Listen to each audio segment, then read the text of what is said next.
Autoline Daily is brought to you by Borg Warner, feel good about driving.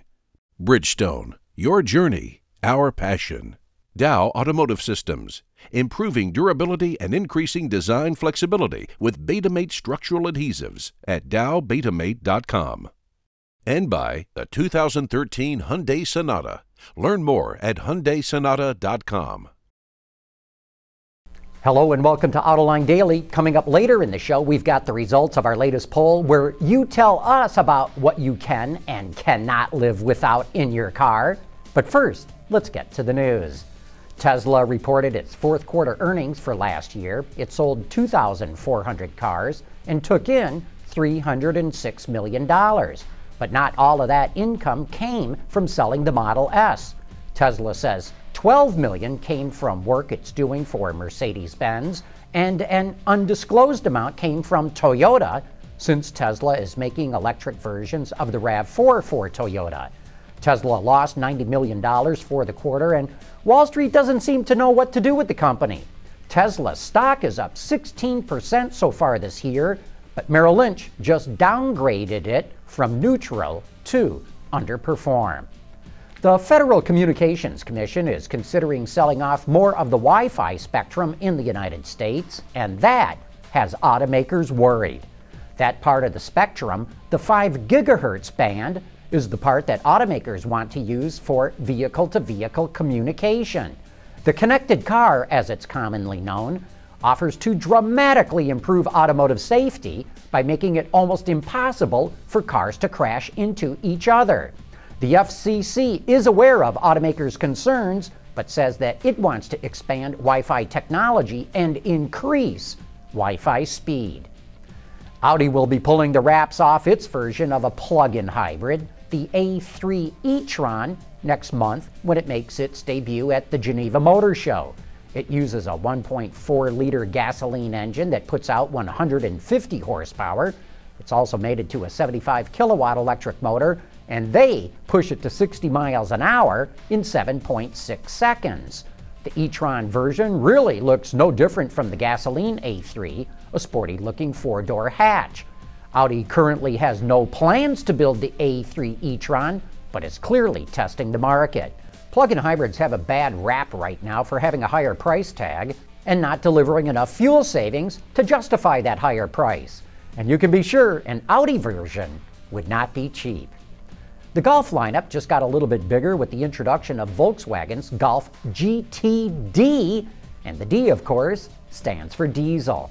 It's a 2-liter 4-cylinder engine that puts out 184 horsepower and 280 foot-pounds of torque, capable of propelling the Golf to 60 miles an hour in 7.5 seconds with its standard 6-speed manual. A 6-speed dual-clutch automatic is optional. The sporty hatch looks like it's the diesel version of its gasoline-powered counterpart, the GTI. We here at Autoline think the GTD would look great rolling down any street in America, but unfortunately, there are no current plans to release it here. It'll get its first public showing at the Geneva show and should hit European showrooms by June. Boy, there sure are a lot of people with a lot of knowledge in the Autoline audience. Yesterday, we showed you this picture of a dinky microvan that was shot on a trailer in Michigan. We had no idea what it is, but T-Man knew. He told us this is an extended version of the Weiwang 306.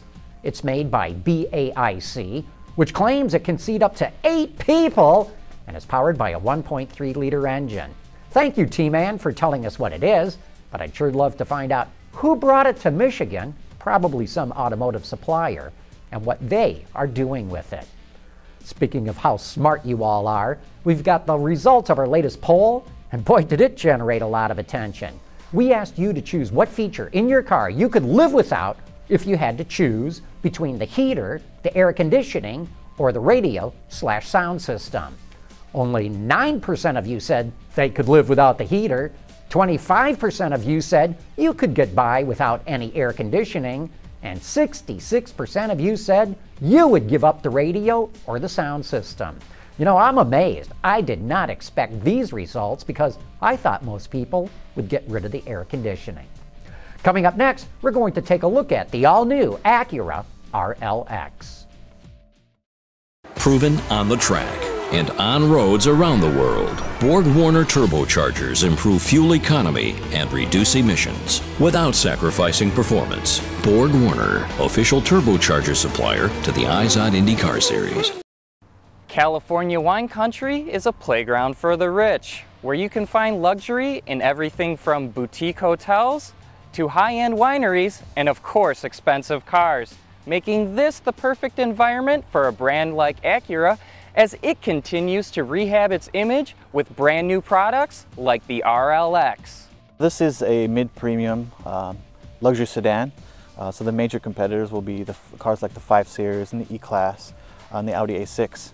But because of its class-leading interior space and especially rear seat legroom, we feel that even some of the larger luxury sedan competitors, this may be crush up with some of them as well.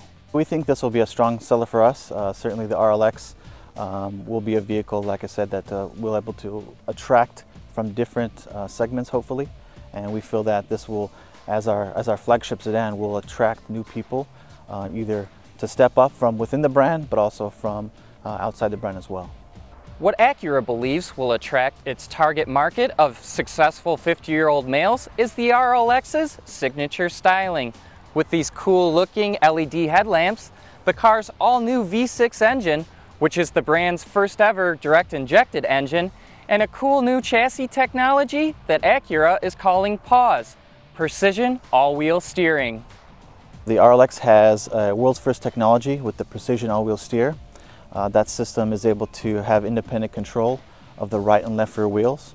That allows for the RLX to have a very nimble, very natural and very linear and precise handling characteristic. It's able to take information from many different sensors and to be able to adjust those wheels so that the RLX can deliver the next level of driving performance. The RLX is replacing the RL and goes on sale in mid-March, with a base price over $48,000 with several models available up to just over $60,000. From Sonoma, California, I'm Sean McElroy with Autoline Daily. Thanks for that report, Sean. Hey, before we go, don't forget to tune in to Autoline After Hours. Our guest will be Charlie Hughes, the former head of Land Rover North America, and who has an extensive automotive background. We'll be talking all about branding and who's doing a good job with it, as well as those who are not. Join me and the auto extremist Peter DeLorenzo for the best insider opinions in the business. And that wraps up today's show. Thanks for watching. We'll see you tomorrow.